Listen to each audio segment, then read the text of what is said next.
Look around you. Look at the device you are watching this on. Look at the clothes you are wearing.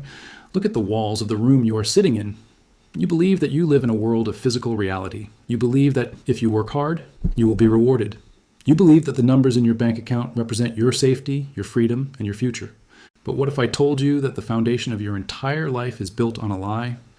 What if I told you that the paper in your wallet, the digits on your screen, and the economy you slave away for is nothing more than a carefully constructed hallucination? We are born into a game where we do not know the rules. We are taught to trade our time for money. We are taught that money is value.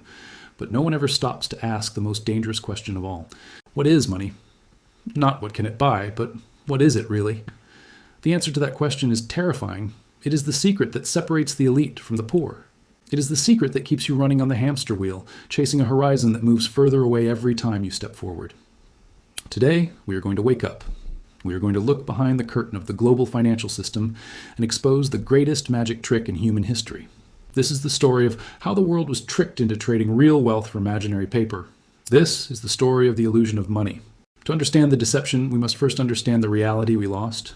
For thousands of years, money was simple. It was proof of work. If you had a gold coin, it meant you had mined it, or you had provided a service or a good to someone who had.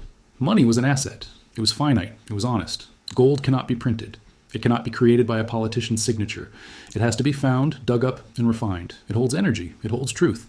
But truth is an obstacle for those who wish to control the world. The deception began not in modern banks, but centuries ago with the goldsmiths. People would store their gold with goldsmiths for safekeeping, and in return, the goldsmith would give them a paper receipt. These receipts were easier to carry than heavy gold. Soon, people started trading the paper receipts instead of the gold itself. The paper became money. The goldsmiths noticed something interesting. People rarely came back to redeem their gold all at once, so the goldsmiths started playing God. They began writing receipts for gold that didn't exist. They loaned out paper receipts and charged interest on them. They created money out of thin air, backed by absolutely nothing. This was the birth of the modern banking system. It was fraud then, and it is fraud now. But today, it is legal. It has a fancy name, fractional reserve banking. This system relies on one thing: faith. As long as the people believe the paper is worth something, the illusion holds. But if everyone went to the bank today to withdraw their cash, the system would collapse within hours, because the money isn't there. It never was. Fast forward to the 20th century. The year is 1913, a year that doomed the American dream, though few realized it at the time. This was the year the Federal Reserve was created. Despite its name, it is not federal, and it has no reserves. It is a private banking cartel, given the monopoly to print the currency of the United States. From this moment on, the US dollar was no longer money of the people. It was money of the bankers. But the final nail in the coffin came in 1971. This is the most important date in financial history. Before 1971, every dollar printed was supposedly backed by a specific amount of gold stored in vaults. This kept the government honest. They couldn't print more money unless they had more gold. But spending was out of control. War in Vietnam and social programs were draining the treasury. Other nations began to doubt the U.S. They wanted their gold back. On August 15th, 1971, President Richard Nixon appeared on television and announced a temporary suspension of the convertibility of the dollar into gold. That temporary measure is still in effect today. In that split second, the anchor was cut. The dollar became a fiat currency. Fiat is a Latin word that means, let it be done. It is money by decree. It has value only because the government says it does and because men with guns demand you pay taxes in it. Since 1971, the money supply has exploded. This is where you, the common worker, get cheated. You see, when the government and the central bank print new money, it doesn't get distributed evenly. It doesn't appear in your mailbox. It goes to the banks first. It goes to the corporations. It goes to the government contractors. This is called the Cantillon effect. The people close to the money printer get the cash first. They spend it while prices are still low. By the time that new money circulates down to you through your wages, prices have already risen. The rich get richer, not because they are smarter, but because they are closer to the printer. You get poorer, not because you are lazy, but because your money is losing value every single second you hold it. They call this inflation. They tell you it is complex. They blame it on supply chains, on wars, on greedy corporations. They are lying. Inflation is not a natural disaster. Inflation is a policy. Inflation is a tax. It is a hidden tax that requires no legislation and no vote. When they print money, they are stealing the purchasing power from the money you already earned. They are stealing your time. Think about it. Why could a single income support a family of 5 in the 1950s? A father could work a factory job, own a home, own a car, and send his kids to school. Today, a husband and wife both work corporate jobs and can barely afford a small apartment. Are we less productive? No. We have computers, AI, robotics. We are more productive than ever. We should be working less and earning more. So where did the wealth go? It was siphoned away by the currency itself. The numbers in your bank account might be going up, but the value is going down.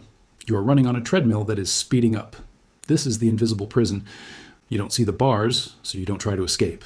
You just work harder, blaming yourself, thinking you just need that next promotion, that next side hustle. But you cannot outwork a printer that can create trillions in a second.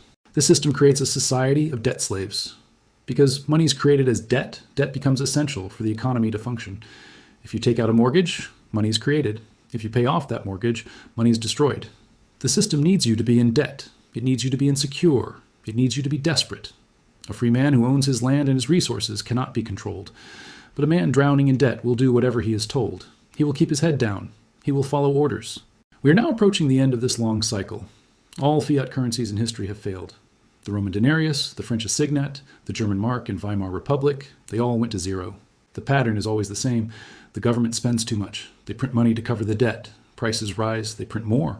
People lose faith, the currency collapses. We are seeing the cracks in the dam right now. The debt is mathematically impossible to pay back. The US debt is over $34 trillion. It will never be paid. The only option is to print more to pay the interest. It is a death spiral, and when the music stops, those holding the paper will be left with nothing. This is why you see the world in chaos. This is why the rich are buying farmland, gold, and scarce assets. They are preparing for the great wealth transfer. They are moving out of the burning building while telling you to stay inside and wait for help. So, what is the solution? The first step is waking up. Stop measuring your wealth in currency that is designed to bleed. Understand that cash is not a store of value. It is a medium of exchange. Use it, but do not hold it. Real wealth is what cannot be printed. Real wealth is land. Real wealth is gold. Real wealth is a business. Real wealth is knowledge. And in this digital age, real wealth is decentralized assets like Bitcoin that no government can dilute. You have been lied to your entire life. They told you money is real. It is not. It is a tool of control. But once you see the strings, you can no longer be a puppet.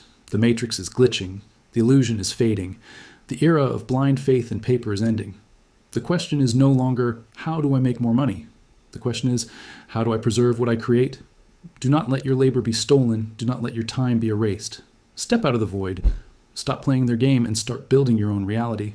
Because when the paper burns, only the truth remains.